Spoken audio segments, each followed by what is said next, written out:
วัสดีครับมาถึง EP ที่104นี้แล้วนะครับผมสำหรับ EP ที่104นี้เรามาทำอาร์ตบัตรรูปดินสออย่างนี้กันดีกว่าครับผมเอาไว้เขียนเล่นกันเวลาเอาไว้ประกอบงานนะครับว่าแล้ว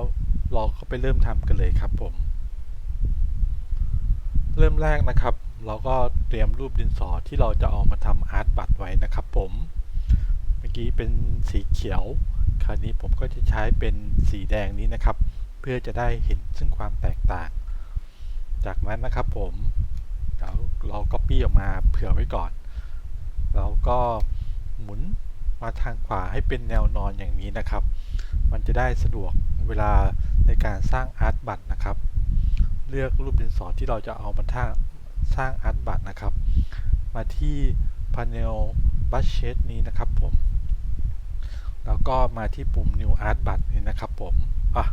New บัตรนี้นะครับคลิกเลยครับผมเลือกมาที่ Art บัตรครับกดปุ่มโอเคครับผมก็จะขึ้นมาหน้านี้ไว้ให้เรานะครับ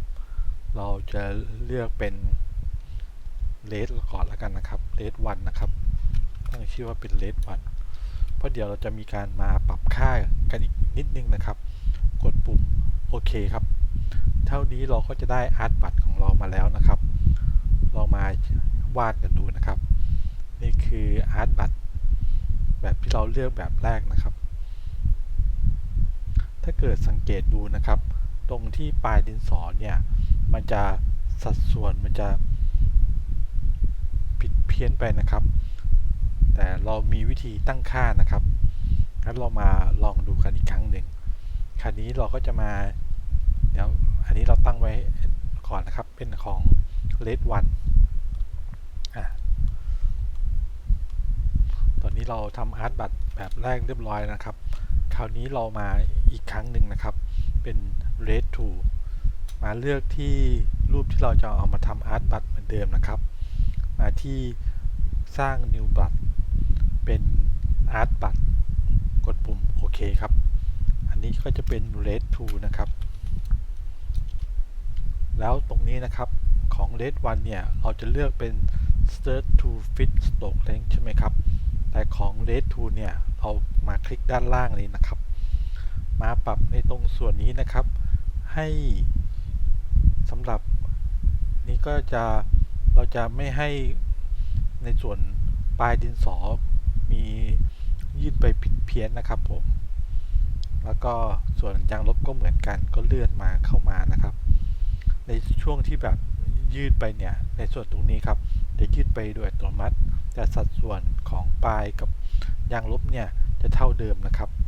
เมื่อได้เท่าที่เราต้องการแล้วก็กดปุ่มโอเคครับอันนี้ลองคือ Red 1ที่เราวาดไว้ครั้งแรกนะครับลองมาดูนะครับว่าพอเราเลื่อนเป็น Red 2เนี่ยหัวดินสอจะเป็นยังไงนะครับเป็นไงบ้างครับตรงนี้ก็จะเป็นสัดส่วนคล้ายๆกับต้นฉบับเหมือนเดิมครับผมเท่านี้เราก็จะได้อาร์ตบัตรเอาไว้เขียนเล่นแล้วนะครับผมก็ไกลก็ได้ครับไม่ยากเลยใช่ไหมครับสำหรับวิธีในการทำอาร์ตบัตรแบบนี้เป็นไงบ้างครับสำหรับ EP นี้ถ้าเกิดชอบยังไงก็ฝากกดไลค์กดแชร์กด Subscribe ด้วยแล้วกันนะครับสำหรับ EP หน้าจะเป็นเรื่องอะไรฝากติดตามด้วยแล้วกันนะครับสำหรับ EP นี้สวัสดีครับ